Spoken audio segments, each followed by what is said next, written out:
Brilliant.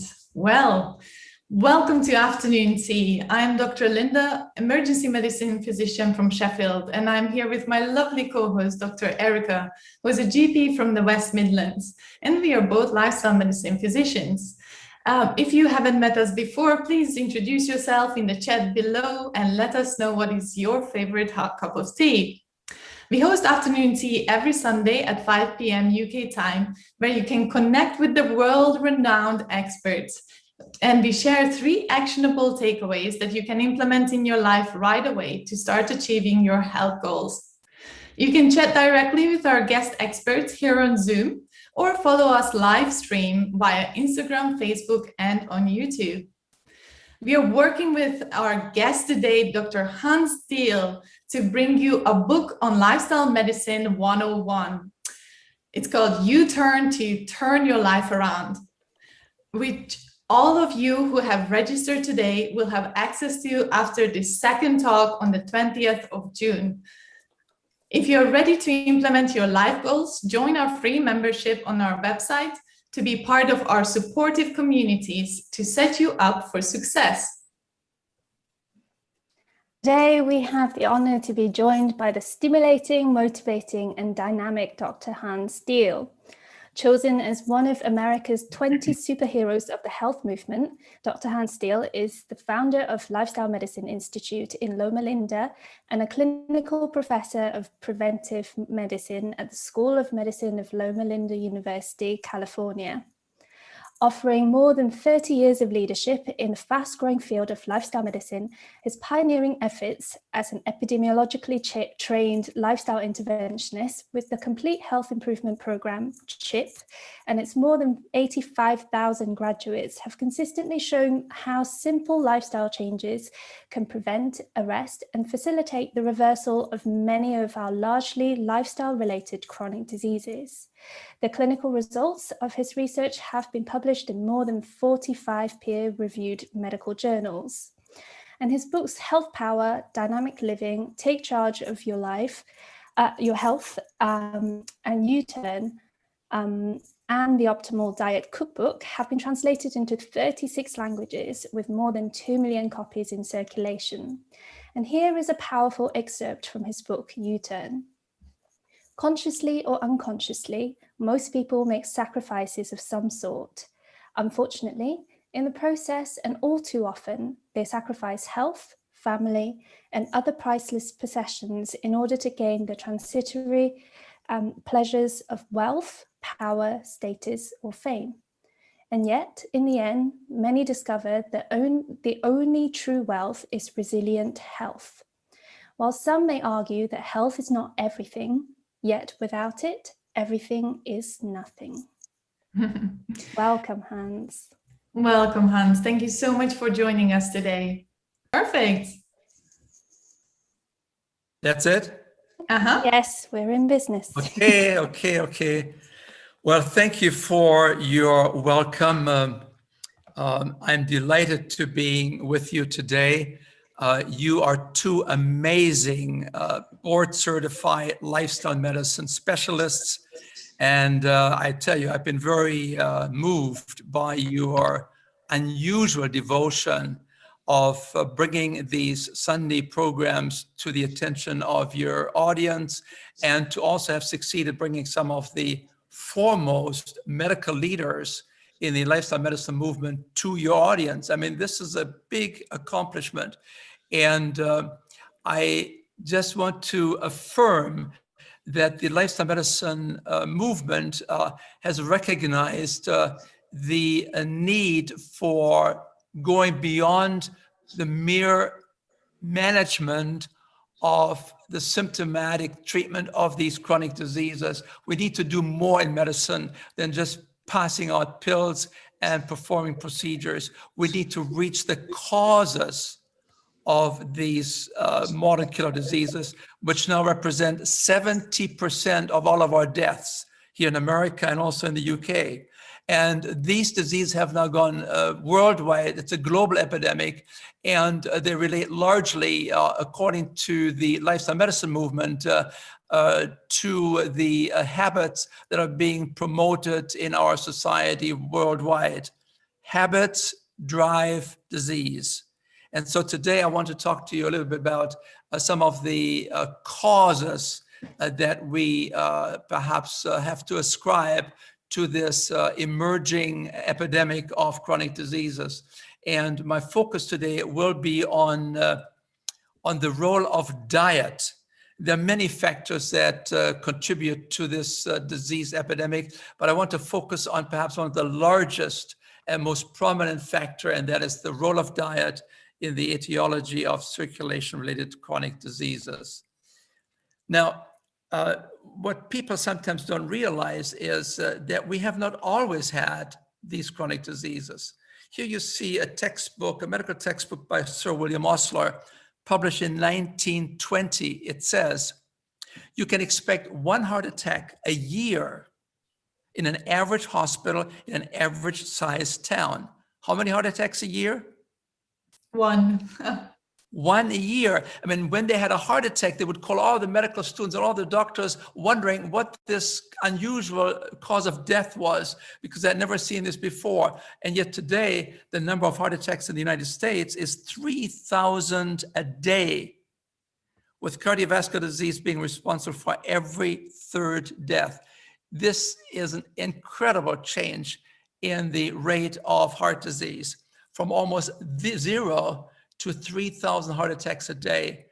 It's unbelievable. And then you look at breast cancer trends. Again here, 1960, you could expect 1 in 20 women to develop breast cancer. Today, it's 1 in 7 women. And then you look at diabetes trends here. Again, you see a dramatic increase, especially in the last 30 years. We see a 300% increase in type 2 diabetes, especially since the 1980s. And yet, here's the National Institutes of Health. This is the largest and most prominent body of medical care in America. They said we have no medical cure. Don't we have insulin? Don't we have metformin? Folks, as you all know, physicians are today very, very frustrated because we give these medications to diabetics, and we give more and more and more until they finally die from diabetes because we did not cure the disease. We just manage, we just try to control the blood sugar levels, and yet we need to find a better way to solve these problems. And then what do you see here? You see 3 chairs. These are American seats. You see them changing slightly from 1900 to 1970, right? So there wasn't much change in the size of chairs or the obesity, but look at this. This is now 30, 40 years later. The chairs have grown almost, look at this, 61 centimeters. And people said, well, maybe America had too many lumber stores and they need to get rid of the lumber, so they just built larger chairs. No. This was to facilitate the enlarging American derriere. And with that kind of a dramatic increase in obesity, we're now in America, 70% of the people are either obese or overweight. We begin to realize that when you are really developing this obesity issue, the likelihood of developing diabetes is 7 times higher, high blood pressure 6 times higher, heart disease 5 times higher. You know, obesity is not something that is that you just brush off and say, well, you know, some people are large, some people are small. No, this is a very serious health risk. And then again, people sometimes come up with the argument, well, you know, we have so much more chronic disease today, more heart disease, more breast cancer, more ovarian cancer, we have more arthritis, we have more diabetes because we live longer today.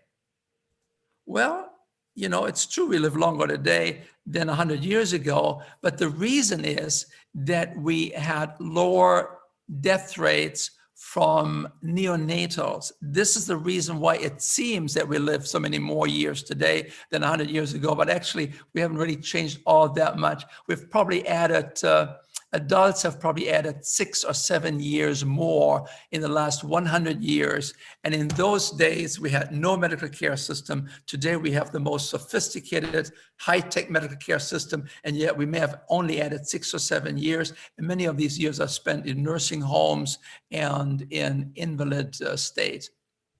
So here's data from looking at 1996 versus 2012, and you see it is not a matter of age that we live longer, and therefore we have more chronic disease. No, look at this. You look at the age group of 45 to 64, and the chronic disease have increased by 50%. You go to 61 to 79 age bracket, and again, the chronic disease have increased more than 50%. And you go to people that are living now 80 years plus, and again, you've seen a dramatic increase in chronic disease. These chronic diseases have been spread across the ages here in America in the last 20, 30, 40 years. I mean, when I went to my internship and looked at diabetes, I usually looked for people that were in their 60s and 70s and they're overweight. These were the type 2 diabetics, the adult onset diabetics. We don't even use that word anymore because now we have adult onset diabetes, type 2 diabetes in 15-year-olds, in 16-year-olds, in 17-year-olds, in 18-year-olds, and they're all obese, just about. And so why do we have these problems? It's not that we live longer as such. It's because we have seen a dramatic change in our diet. Our culture has dramatically changed, particularly in the 1970s. That was the big diet revolution in America. And here you see what happened. You see the emergence of fast food in 1972, 2 billion pounds a year. 2019, the latest data we have is fast foods now represent 145 billion pounds. And when it comes to telling people to eat more vegetables, they think, well, I eat vegetables, I have French fries. Folks, that's not a vegetable, really. And then you begin to look at the epidemiology, and you take a look there. 1952, Japan, the University of Tokyo, the medical school, imported coronary arteries from Johns Hopkins University in America and Baltimore. They said, we want to buy coronary arteries from you, of people, of course, who have died first. And because we cannot show our Japanese medical students here in Tokyo what kills in then every second American from coronary artery disease. We don't have this disease here. 1952, Japan. Folks, things have changed in Japan. Japan no longer imports coronary arteries from America because they are now self-sufficient. They make their own coronary arteries. Heart disease has become the #2 cause of death in Japan. You can go to China, 1978. It was very difficult to find high cholesterol levels there. It was very difficult to find heart disease in rural China.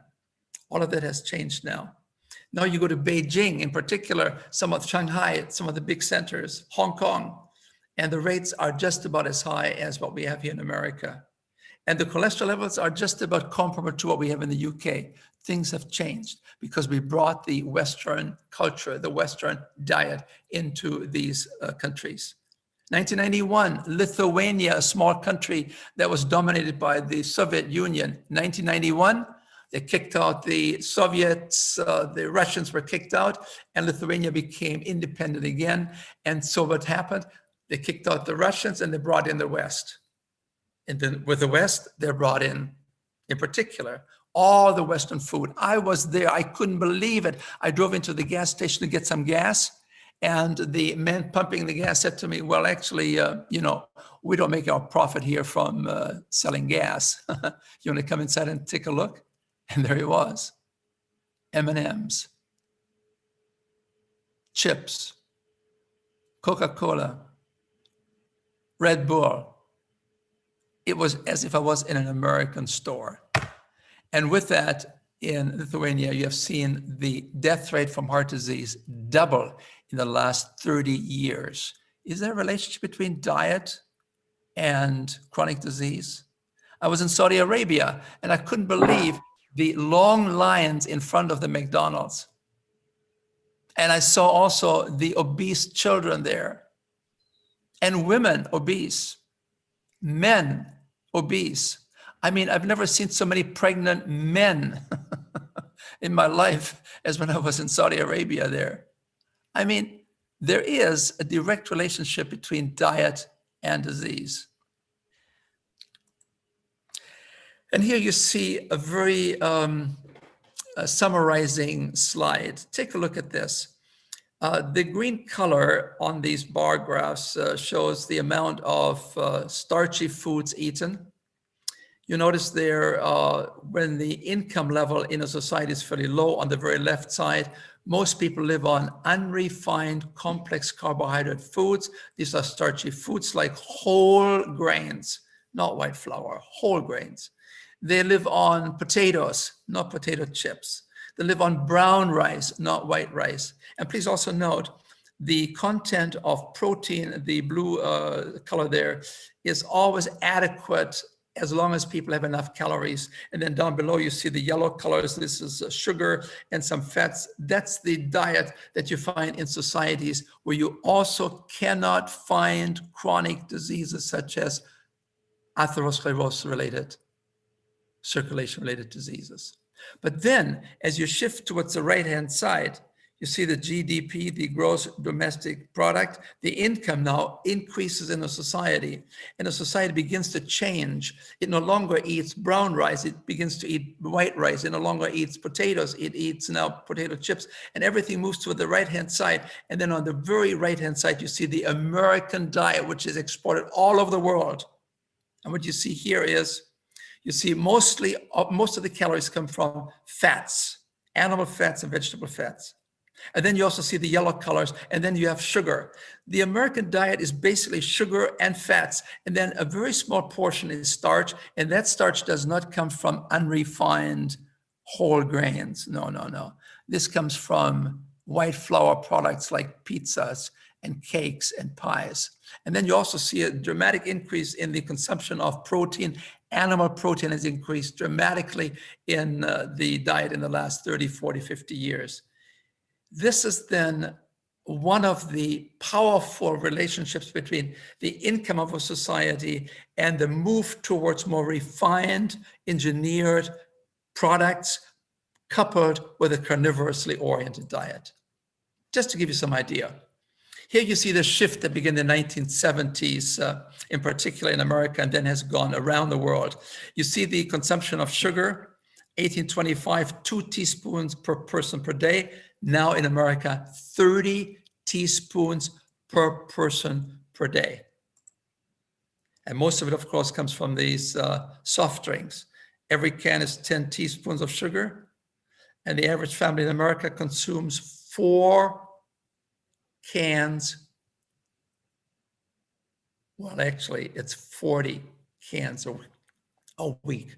It should be 40 cans per week. This is what we do. 1/3 of all the sugar consumed in America comes from these soft drinks. And then you have banana splits, 25 teaspoons of sugar, oh my goodness. And you have the refining of corn. We turn it into corn oil. And, you know, people don't realize that it takes 4, 5, 10, 14 ears of corn to produce 1 tablespoon of corn oil. And since corn oil now is so readily available, it's very easy to overdo on the consumption of fat. You know, it's very easy to get 1 tablespoon of corn oil in some,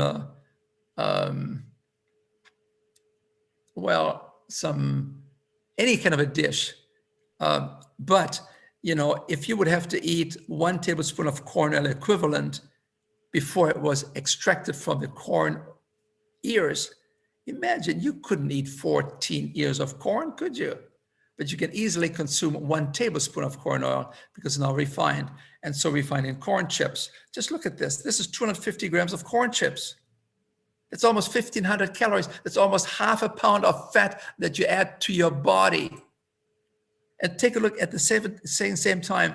It's a high salt diet now. In 1 small packet, you have 5.6 grams or 5,600 milligrams of salt, which is about all you should have for the whole day. And then look at the content of fat. One small serving, like 250 grams, one little bag of corn chips, 90 grams of fat. And many scientists believe that we shouldn't have more than 40 to 45 grams for the whole day. This is just a little snack. And many people have more than one snack. So you see how the diet can really contribute very powerfully today, because the diet has dramatically changed. Here's an example again. On the left side, you see a tube of Pringles potato chips, 1,000 calories in one tube. At the same time, on the right-hand side, you see the potatoes that you would have to eat to get 1,000 calories. Think about this. I asked my medical students, how long does it take you to eat one tube of Pringles, 1,000 calories? Oh, they began to argue over it. And they said, well, we just inhale them. They're gone. Well, they came up with a number and they said 13 minutes. Okay, so in 13 minutes, you devour 1,000 calories. On the other hand, if you wouldn't have these chips and you have to eat real potatoes as they come in nature, I asked them, how long would it take you to eat those 1,000 calories? And they said, well, about 14 days. You see, it's very difficult to overeat calorie-wise when you eat food as it comes in nature. The concentration in calories, the density of calories here is tenfold. On the right-hand side, you have 10 potatoes you could eat. On the other hand, you have just one tube of Pringles. And we are hooked. These are tantalizing foods.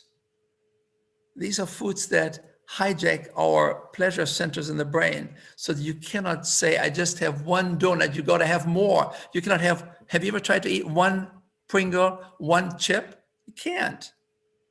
There's an addictive quality to it. And this was really very, very well documented by an outstanding book, 2013, Salt, Sugar, and Fat. These are the components that are being added purposefully by food manufacturing companies in order to create this pleasurable experience where you cannot resist to have more and more and more. So this is a great plan to increase sales, but it's not a very good plan to help people to have a healthy diet. This meticulously researched book tells the chilling story of how a processed food industry is making a fortune by slowly poisoning an unwitting population. Here's another example. You take out your girlfriend. Yeah, you want to impress her. You take her out and you have a beautiful milkshake there.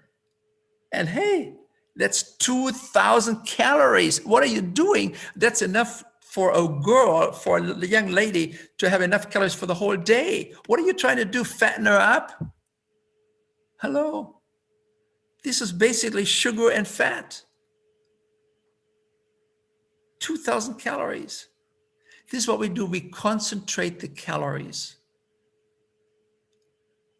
For Brilliant in the UK, where 44% of the calories that we consume have no nutritional value. They're made up of sugar, fats, and oils, and perhaps some alcohol. We don't lack calories. We are overfed calorie-wise, and yet we are undernourished because these are empty calories. These are processed foods. These are engineered foods. These are not the way food comes in nature. And here's Dr. Walter Willett. He is one of the foremost authorities in the area of diet at Harvard University. He said, we have gone from nutritional to caloric density. We used to have nutritional density in the food the way it came to us. But now we no longer eat foods, we eat products. We eat industrialized products. And he says the transition from food to becoming an industrialized product has become a foundational problem, especially in the area of circulation-related diseases. The actual processing of food has stripped it of its nutrition and concentrated its calories with adverse health effects. But you folks, it's not just the processed foods. But look at, there was a second dietary shift that happened, and that was the increase in carnivorous products. Here you see in 1920, 56 kilos per person in meat consumption per person. This is 1920. Today, it's 91 kilograms. We have almost doubled the consumption of animal products. Would you believe it? An American meat eater in a lifetime consumes 12 cows, 25 pigs, and 2,400 chicken. Folks, this is cholesterol galore. Cholesterol is only found in animal products. Cholesterol is largely made excessively by the liver, but it also then adds the cholesterol that we consume. And the liver responds in its production of cholesterol to the amount of saturated fat in the diet. The number one source of saturated fat in the diet are these animal products: cows, hogs, chicken, and dairy products. When you have this kind of a diet that is very high in animal products, then you always have high cholesterol numbers. When you have high cholesterol numbers, you always have to worry about atherosclerosis. Take a look. Here's meat. People have the notion that you have to have meat because you have to have protein. Well, take a look at their spare ribs at the bottom there.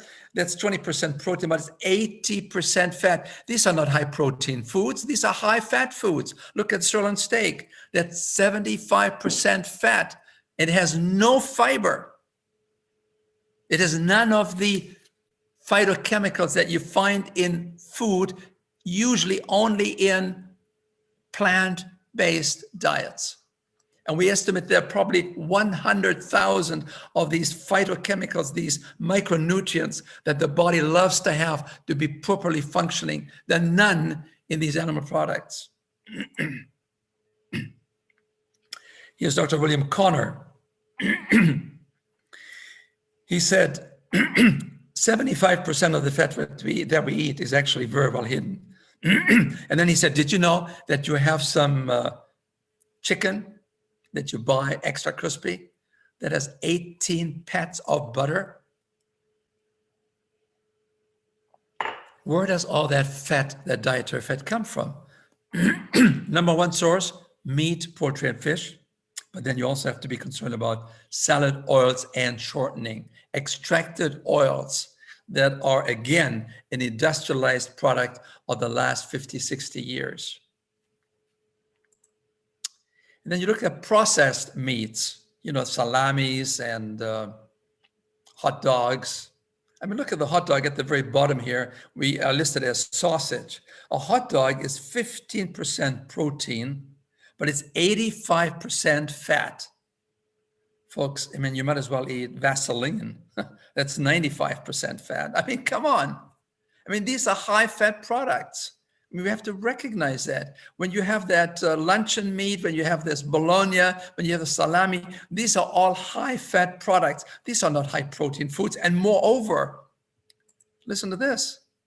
The World Health Organization in 2015, after looking at all the data that had been produced over the previous 5 years, released this announcement.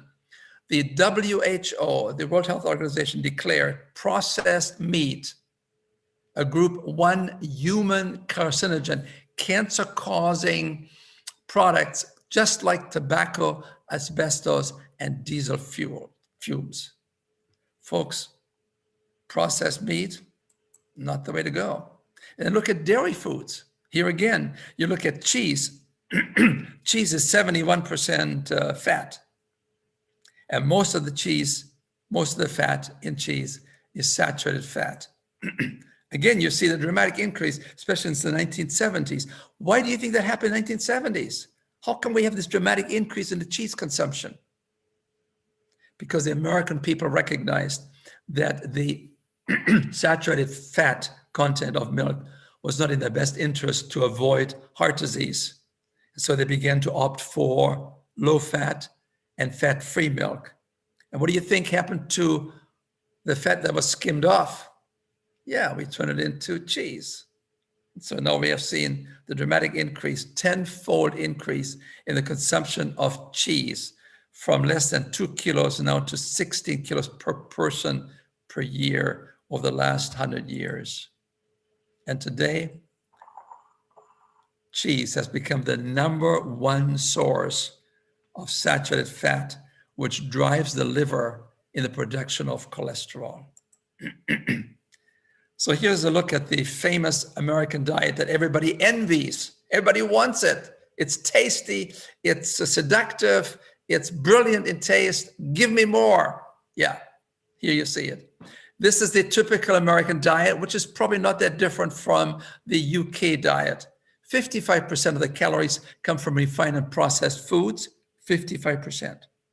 Another 31% comes from dairy and animal products. And please note, this is a lesson for today. I want this to be one of the 3 points that we want to remember today. And that is that only 14% of our calories eaten in America today comes from fruits, vegetables, whole grains, and legumes like the beans and lentils and some nuts. 14%. These natural food products that we used to have 100 years ago plentifully, these food products now have become, these have become now a minority state in the American diet, because the American diet is largely a processed food, industrialized product diet. Largely refined processed foods and lots of dairy and animal foods. This is a diet. And that's why some people say, you know, what you put at the end of your fork probably determines largely your level of health or disease. Is there a relationship between diet and disease? Here's Dr. Willett again from Harvard. He said epidemiologists, people that have studied the frequency of disease around the world, have long known that the major determinants of our killer diseases are dietary and lifestyle factors. Well, let's take a look at the underlying pathology of the circulation-related diseases. Diet. Here's Michelle Simon, a public health activist. She said, our diet-related disease epidemic is fueled by the powerful meat, dairy, egg, and junk food industries, tragically supported by government policies that place profit over public health. It's powerful, isn't it? So let's take a quick look at the underlying pathology. Why do we have so many circulation-related chronic diseases? Here you see the heart, the size of a fist, and the most important aspects here for us to take a look at are the coronary arteries. There are 3 major coronary arteries, actually only 2, but one is so large it has 2 branches, so we consider to be 3 coronary arteries. These arteries are bringing oxygenated blood to the heart muscle so they can work 70, 80, 90, 100, 110, 120 years, magically. But when the oxygen content is no longer optimally available to the heart muscle, it begins to starve for oxygen and it cries out for help. Angina, chest pain, I need oxygen. Why is it not being delivered? Let me show you. Because you have narrowed arteries. This is the cross-section of a coronary artery, which is supposed to be open 100%, but it's only open about 35% because everything is crowded out by cholesterol, fats, dead cells that make up the atherosclerotic plaque. Let me show you a video for 2 minutes. I first woke up, so to speak, when I was working on the anesthesia service, learning how to put people to sleep. And I was seeing my patients for the next day's surgery for coronary artery bypass surgery in order to bypass clogged arteries in their heart. Because it was late at night, I drew the man's blood test, and when I took the blood to the laboratory and had it processed, I couldn't believe my eyes. Now, normally, this liquid layer floating on top of the blood clot is quite transparent. It's a yellow, but quite clear. You can see right through it. The blood in this patient's tube, however, was anything but clear. The serum floating on his clot was thick and greasy white. It looked like glue. In fact, it stuck to the sides of the blood tube when I shook the tube. I went back to the patient. I said, Mr. Phillips, did you eat before you came to the hospital tonight? He said, yes. I said, what did you have? He said, I had a cheeseburger and a milkshake. And when he said that, I realized that what I was looking at in his tube was all the fat in the beef burger, all the butter fat in the cheese, and the butter fat in the ice cream and in the milkshake. And all this fat had oozed out into his blood and actually turned his blood fatty.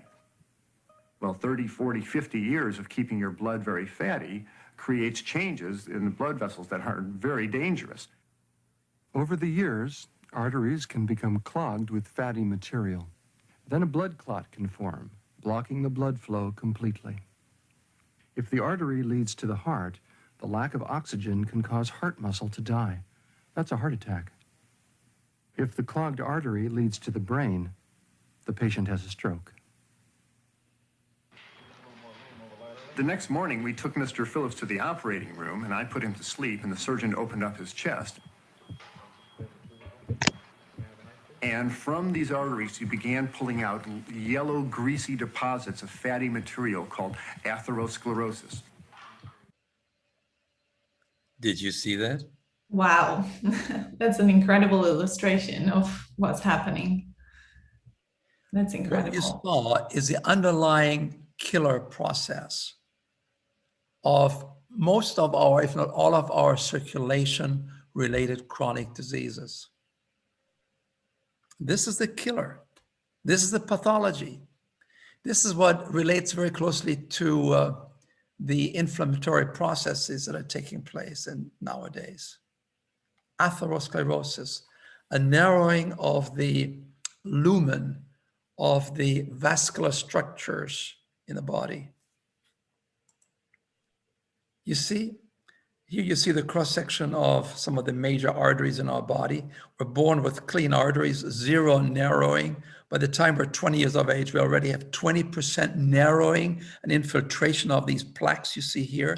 By the time a person is 60 years of age, they already have 60, 70% narrowing of the arteries. By the time they're 70, 80 years of age, they have 90%. And the disease doesn't express itself symptomatically. You don't have any symptoms until you're about 70% narrowing. So when a person comes to me and says, I have this chest pain, I say, you're lucky that you have angina, because it means that you have at least 70% narrowing already. It's time for you to make some big changes in how you live your lives. You need to be on a plant-based whole food diet. The 14% calorie segment that I showed you earlier. You have to get into an exercise program, and there's no room for a cigarette. And you have to be very careful with alcohol too. And you have to get enough sleep. These are all these factors that work together to create this problem. And folks, once you have that bypass, that's not going to save you. We'll talk about that in 2 weeks. There are better ways for most people that have angina pain than to have surgical procedures. We'll give you the data in a couple of weeks. And what is really most disconcerting is that this atherosclerotic plaque is a systemic element. It affects the whole system, the whole body. It affects all the circulatory system. Do you know that you have about 60,000 miles of blood vessels? That's 100,000 kilometers of circulatory system in your body per customer. 100,000 kilometers. And the larger vessels, particularly the cerebral arteries, they become affected by the atherosclerotic process. And so you have to worry about strokes. It affects the small arteries to the ear. So you have to worry about hearing loss. It affects the arteries to the eye. So you have to worry about visual deficiencies. And then it affects the coronary arteries, of course, and the renal arteries, the kidney disease, and the femoral arteries affecting the legs. And then you have to worry about the penile arteries. Do you know that 45% of the 40-plus-year-old men in America already are affected by a loss of potency, which leads to impotence? Penile, It's not Viagra that you need. It's a dietary change because these penile arteries are narrowed down by these atherosclerotic processes. Hello? Is there a relationship between diet and disease? Is there a relationship between libido and diet? Think about that. We can change that if we want to. And so here you see the atherosclerosis-related diseases: myocardial infarction, angina, cerebral infarction, stroke, senility, hearing loss, visual loss, high blood pressure, gangrene, impotence, claudication, degenerative disease. These are all atherosclerosis-related diseases that have a direct relationship to these risk factors. And here you see them. This is what drives these atherosclerosis diseases. The big three: high cholesterol, smoking, and high blood pressure. We all know this, but somehow we don't do anything about it. And then you have diabetes and obesity and triglycerides on the left side. On the right side you have being a couch potato, no exercise program, stress, and maybe genetics in some ways too. Please note, these are the risk factors that drive the atherosclerosis-related circulation-related chronic disease in our society. Just to give you some idea, if you had a high cholesterol of 8.0, you have high blood pressure, you're a smoker, you have diabetes, and you didn't pass a treadmill test, you're 35 years of age, the risk of a heart attack in 6 years is 14%. Look at this. These are the drivers of circulation-related diseases. On the other hand, if you would have a cholesterol that is more ideal, and that should always be 0.0 or less than that, 5.2 is only normal for populations that normally die from heart disease. You don't want to be normal. No. You want to get the cholesterol down to levels of 2.8 or 3.5, or certainly no higher than 4.0. Because these numbers you find in societies where you cannot find atherosclerosis-related disease, where you don't find heart disease. So now you have a very low cholesterol, an ideal cholesterol, you have ideal blood pressure, you have no smoking, no diabetes, you pass your treadmill test, and look at this. The chances of a heart attack in 6 years for a 35-year-old man is 140 times higher for the person with the high risk profile when compared to the low risk profile. Amazing, isn't it? Coming out of the famous Framingham study. And here you see again, you look at this risk arch, which drives heart disease and these circulatory diseases. Please note, you see the yellow stars? Cholesterol, diet.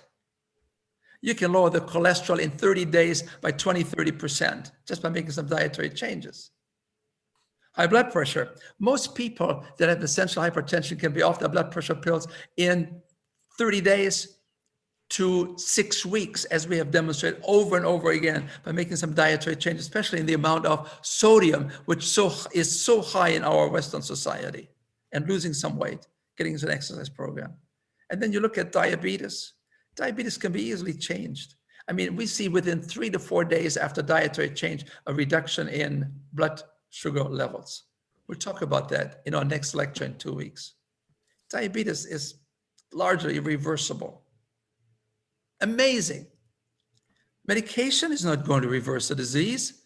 No, but you have to get to the cause of the problem, the habits that people have become accustomed to. Obesity. These are the kind of things, again, diet, triglycerides, largely diet related.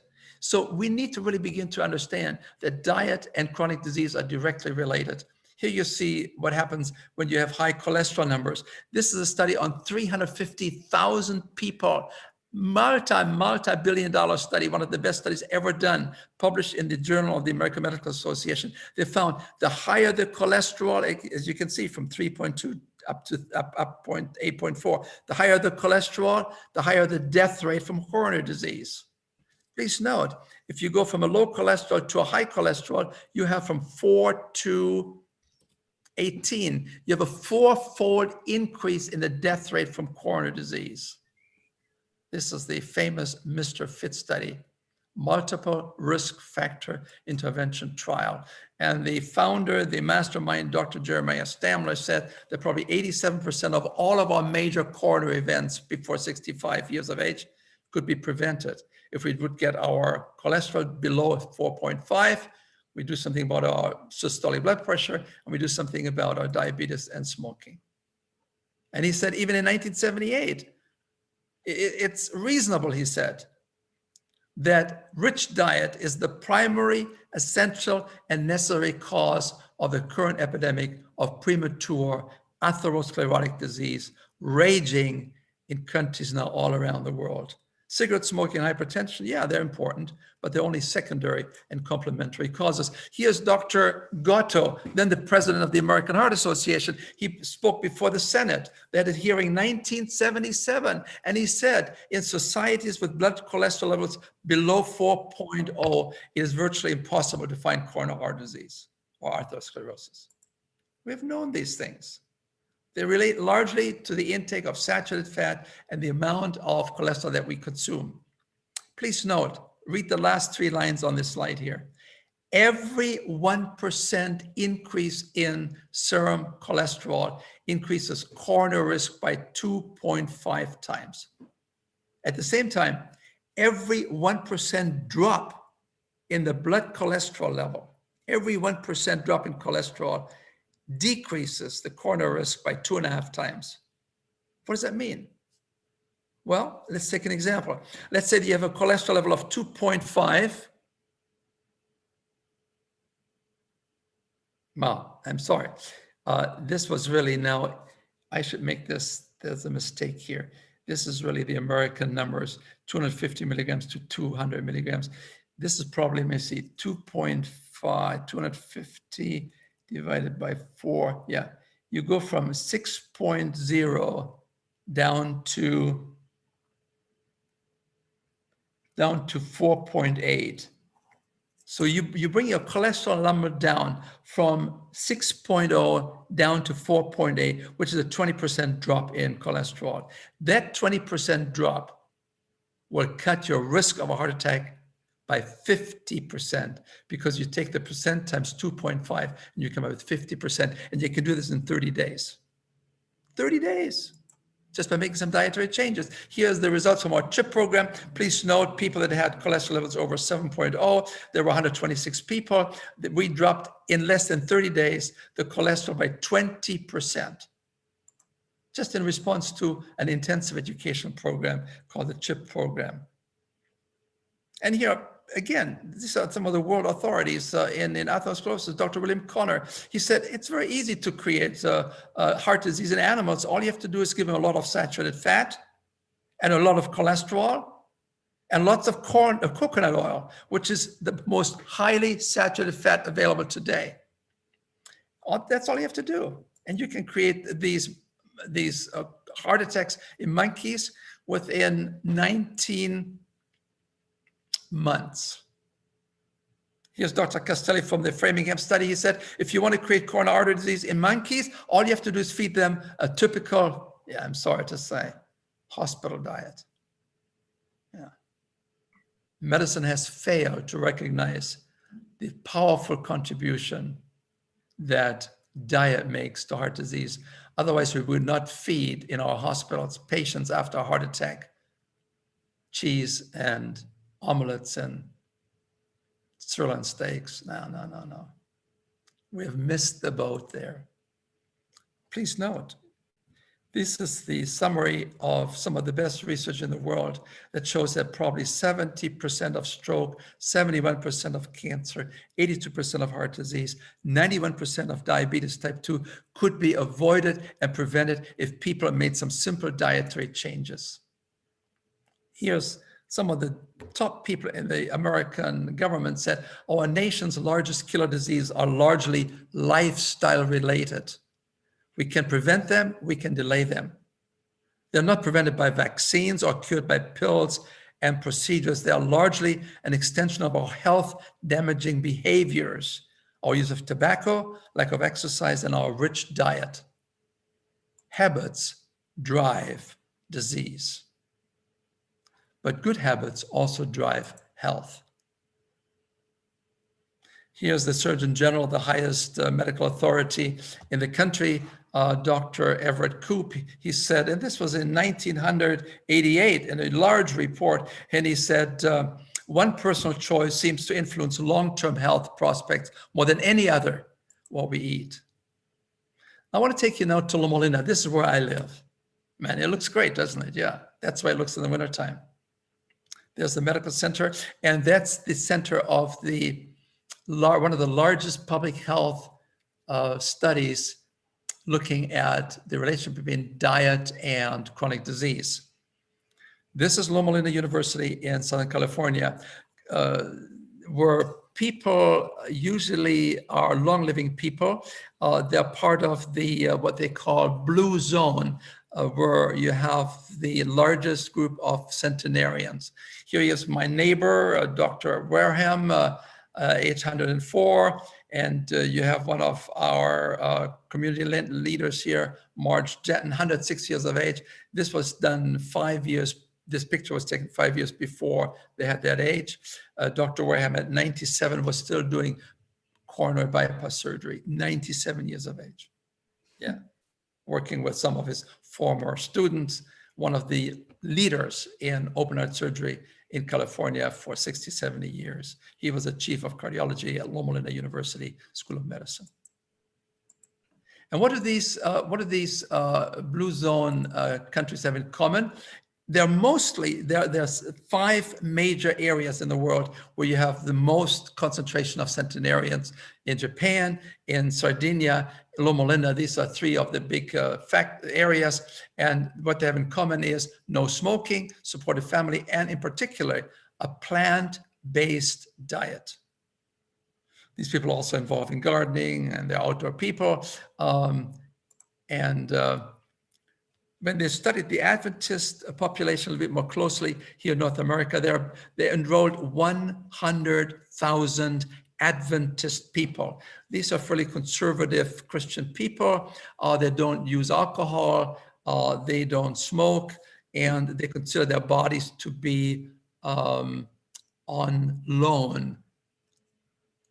And they see themselves as stewards, as people who are called to take care of their bodies, because they know there's only one body per customer.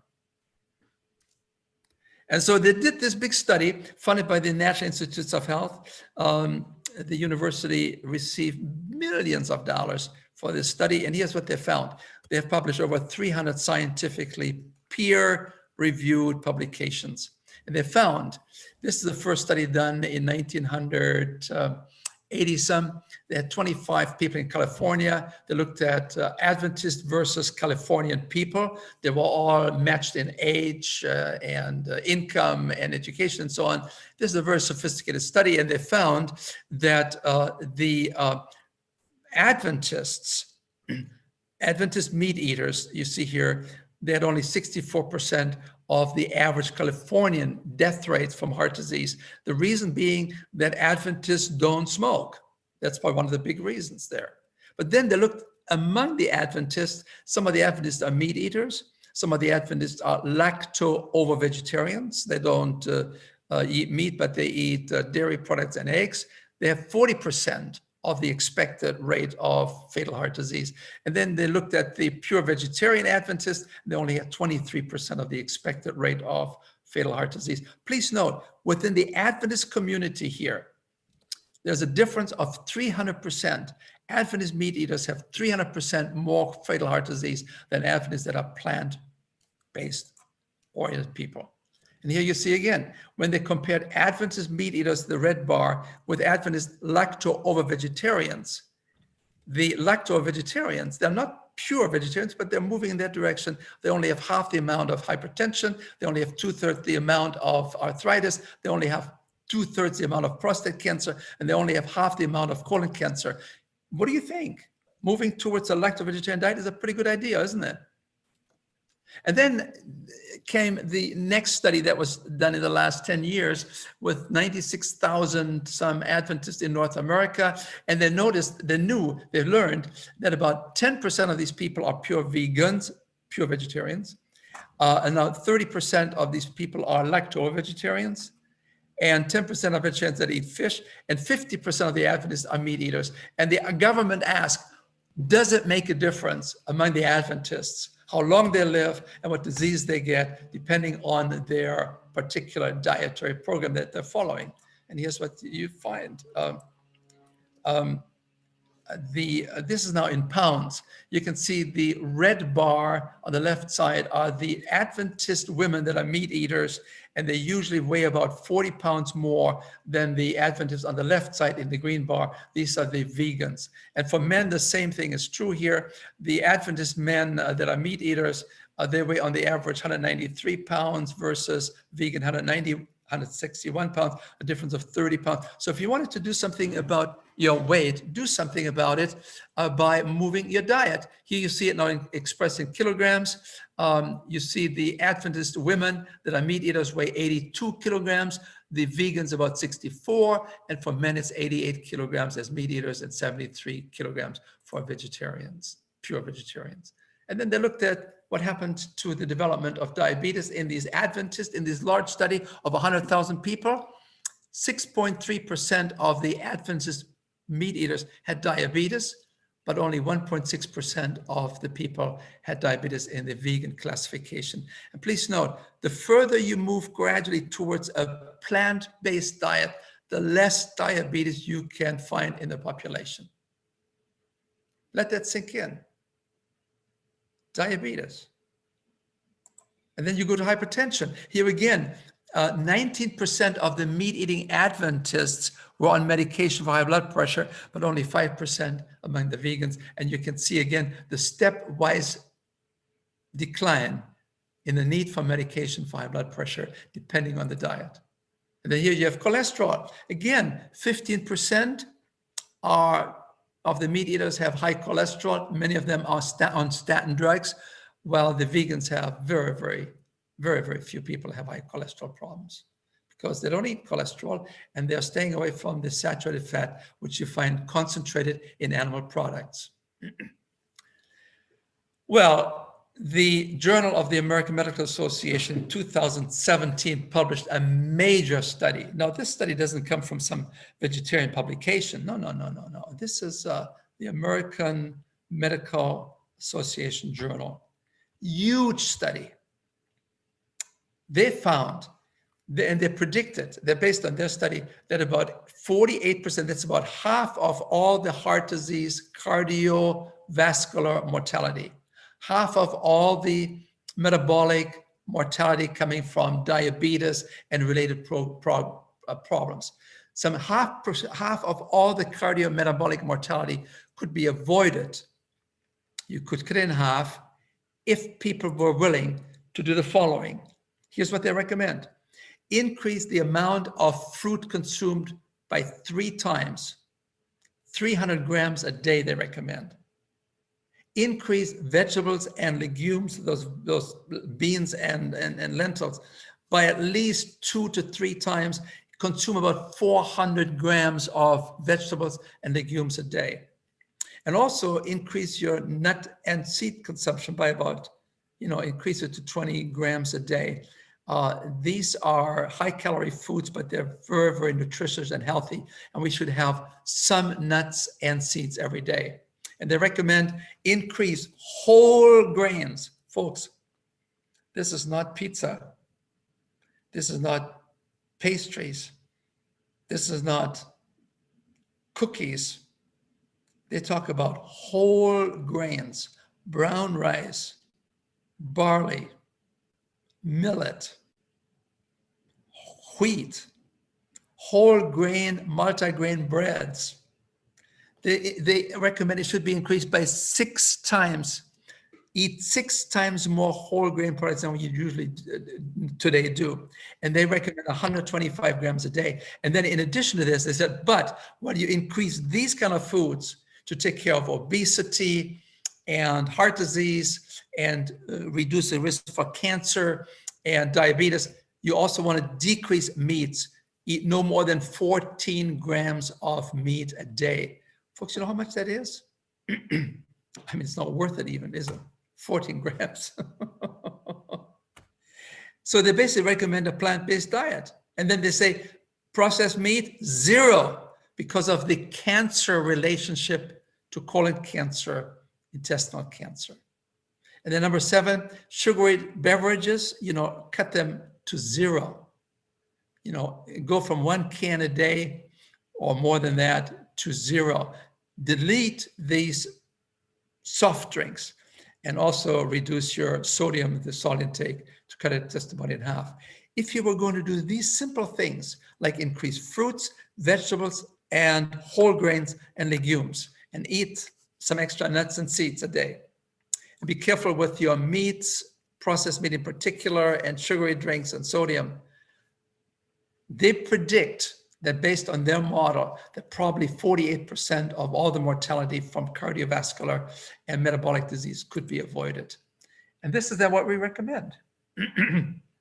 This is what we recommend in the CHIP program. This is what we recommend as the best way to not only prevent disease, but also reverse disease. And that is, go from the left side of this graph here. Go from consuming, excessively meats, dairy, eggs, processed foods, and sodium, and alcohol, caffeine, and soda. Go from that kind of a typical American diet. This is the diet that is sweeping the world. Some people call it the keto diet, and all kinds of names, and high protein diet. You go from that area towards the right-hand side, and you now consume more fruits and vegetables, more whole grains, more legumes, some nuts and seeds, and drink lots of water. And what happens?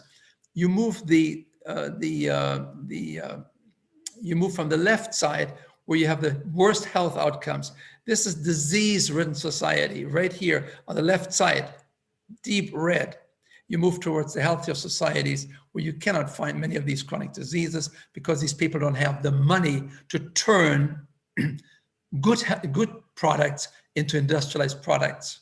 I mean, this is what we did in the 1970s in America, and the world has followed us, unfortunately, where we actually now shifted from eating slow foods to fast foods.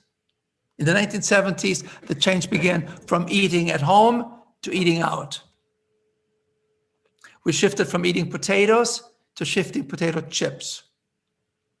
We shifted from beans to burgers. We shifted from drinking water to soda pop.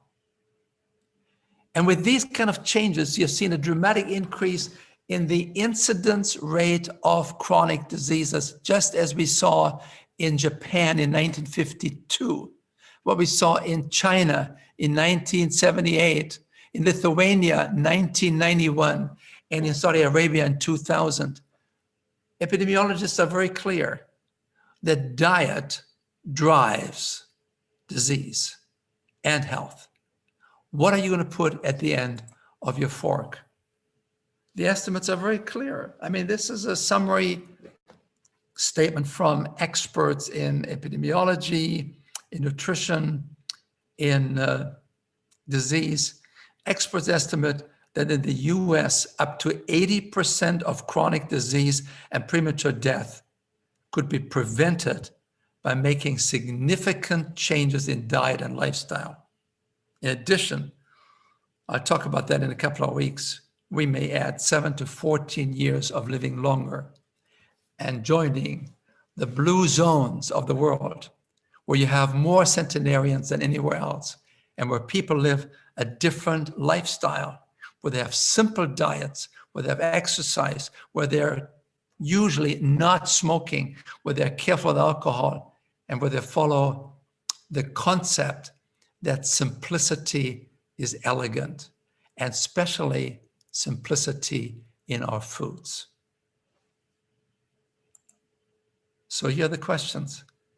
What would happen if we applied these preventive lifestyle-related strategies?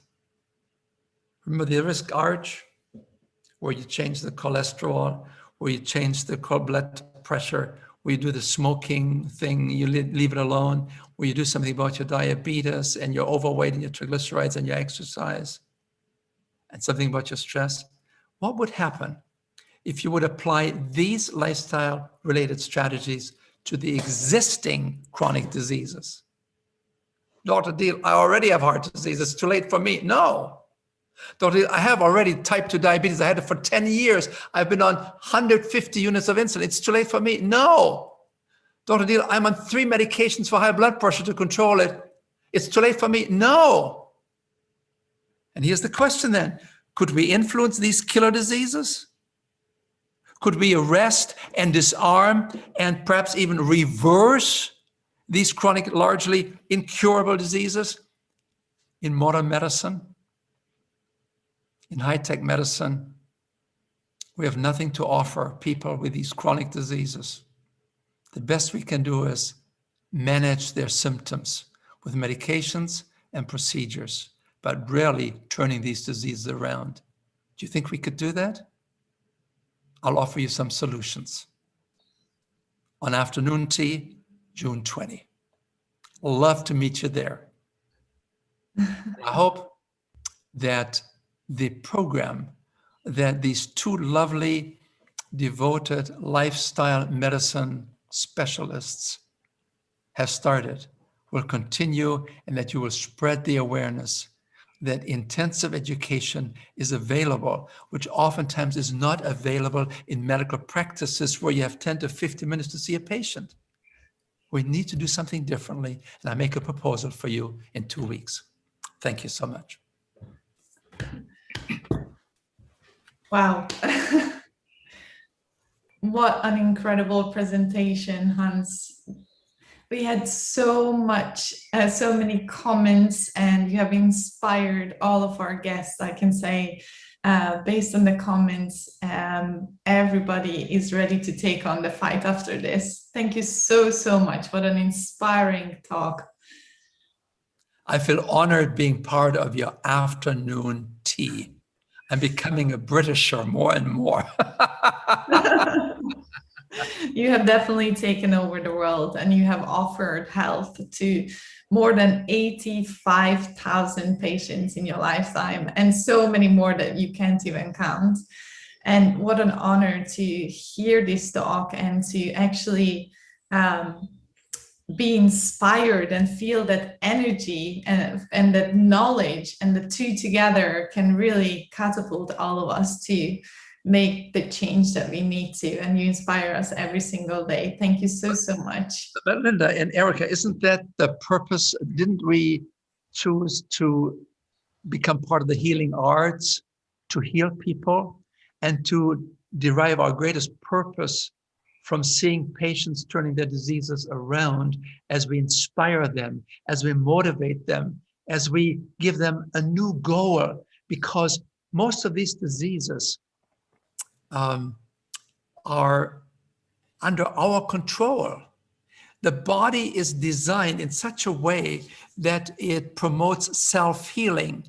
And our purpose then, aside from offering the best that medicine can offer, especially for acute care, but I'm talking about chronic diseases now, the best we can offer our patients, aside from the best of medical care for acute care, is to help our patients to become involved in learning that they can do something to help us as healers to have a product coming out that puts a smile on our faces as doctors. Actually seeing the root causes being reversed, and not just treating the symptoms that we are also good to do right now in the Western medicine, and not just the NHS, but certainly in America as well. It's very inspiring to be able to see patients actually get better rather than prescribing them more medications. Pharmageddon, as someone said.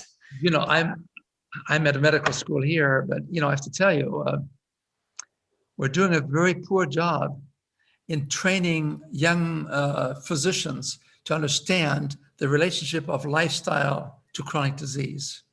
We have this idea that as long as I have a pill for every ill, everything is fine. No, it's not. There are always side effects. These things are no longer sustainable financially and otherwise, and people don't really turn the diseases around. They die with diabetes, they die with hypertension, they die with heart disease, in spite of the best efforts that we put forward as physicians to help them, right? And in our previous conversation, you mentioned a shocking number. How many patients die from side effects from our current medication prescription system? Yeah, we'll talk about that in a couple of weeks. Prescription drugs are the number 3 cause of death in America. Prescription drugs are the number 3 cause of death in America, right after cardiovascular disease and cancer. That is shocking. Something that we prescribe as doctors with the hope that we make them better. It causes the 3rd cause of death in America. That's just. And so in a way, we become complicit. Yes. In this whole process, not aware. So we need to make some changes in the curriculums of medical schools. And that's what lifestyle medicine is all about. We're driving this thing very, very hard. It's the fastest medical subspecialty in America, and it's now in 42 countries. Lifestyle medicine, what you have done, you're board certified lifestyle medicine specialist. You need to lead, work with the British Society of Lifestyle Medicine. Let us crank it up. We can do it. It's time to stop the carnage. There is a serious urgency for our patients and for our healthcare professionals who are burning out because they are not providing the solution that they were hoping to do so. They wanted to become healers when they signed up to be doctors and nurses, and not seeing any results through their work is unconsciously burning them out because they don't see purpose in their lives any longer. You know, the frustration among physicians that have been practicing medicine for 10, 20 years is unbelievably high. Suicidal rates are higher than ever among physicians because we're missing out on the joy of medical practice. We don't see the healing of our patients. We're just more and more and more medication. There is no positive feedback loop for us to keep going. There's nothing that inspires us to go back to work every single day except a 12-hour shift where we only see disease piling on and on and on and death. And nobody comes back with the positive feedback to say, doctor, I feel better, like they do when they take your program and when you treat your patients. Oh, there's so many amazing stories that I would love to ask you about to share with our guests, but I think I feel so fortunate that somehow some 30 years ago, I began this concept of lifestyle medicine, and it has been a wonderful experience. I mean, people come to me I've never met before in different countries and say, you saved my life. I said, really? Who are you? Well, I went to the CHIP program. I did this years ago. And it turned me around. And you know, today people everywhere talk about climate change. They talk about sustainability factors. You know, they talk about the ethics in terms of slaughtering here in America 1 million animals every hour to make our stomachs the graveyards of these animals. I mean, there are a lot of people are having a lot of concerns of how our culture has drifted in this direction of processed foods, carnivorous diets, and anything goes. But they're thoughtful thinkers, and they say, couldn't we possibly rethink some of these issues, and couldn't we again recapture the joys of being healers? And that is my purpose today, to reach all of you dear people there. And I hope that I haven't upset you too badly today, but I've given you some thought to think about things, and let us work together and find a better way to take care of our patients. They depend on us. They don't know that we don't know. It's true, but we do know. Just ask these two ladies there. Ask Erica and Linda. I've had some wonderful Zoom meetings with them, and I really appreciate what you folks are doing. Blessings to all of you. So what are the 3 takeaways? Yes. So what are the 3 takeaways that our guests, I mean, there's so much that we have heard today, but just from your personal experience, and what would be those 3 takeaways that they could implement right away, right now? Number 1, modern medicine is impotent in dealing with chronic diseases. Number 2, it is related to the diet-chronic disease relationship, where our diet today only represents 14% of our calories are coming from foods as grown. Do you know what I mean? Only 14% of the calories we eat comes from fruits, vegetables, whole grains, and legumes. And everybody's, I mean, the Heart Association, the Cancer Society, everybody says we should eat more fruits and vegetables, but nobody does it. So that's number 2. And then number 3, these circulation-related chronic diseases, they have a common underlying pathology: atherosclerosis, inflammatory processes. And we're talking now about a systemic picture of chronic diseases, which means that there is not a particular cure for diabetes and another particular cure for hypertension and yet another cure for heart disease. No, they're all interrelated. You begin to use a very simple diet, and you exercise, you get enough sleep, and you do some of these things, and you begin to realize that all of these chronic diseases are interrelated. You treat one, you treat all. It's amazing. I've been doing this for 30 years. And I'm trying to help you catch some of the enthusiasm and the joy that has been mine. Lucky man. Thank you so much. It's definitely infectious, this joy and energy. I think all of you can take off the mute, and we need to clap this. What an incredible, inspiring.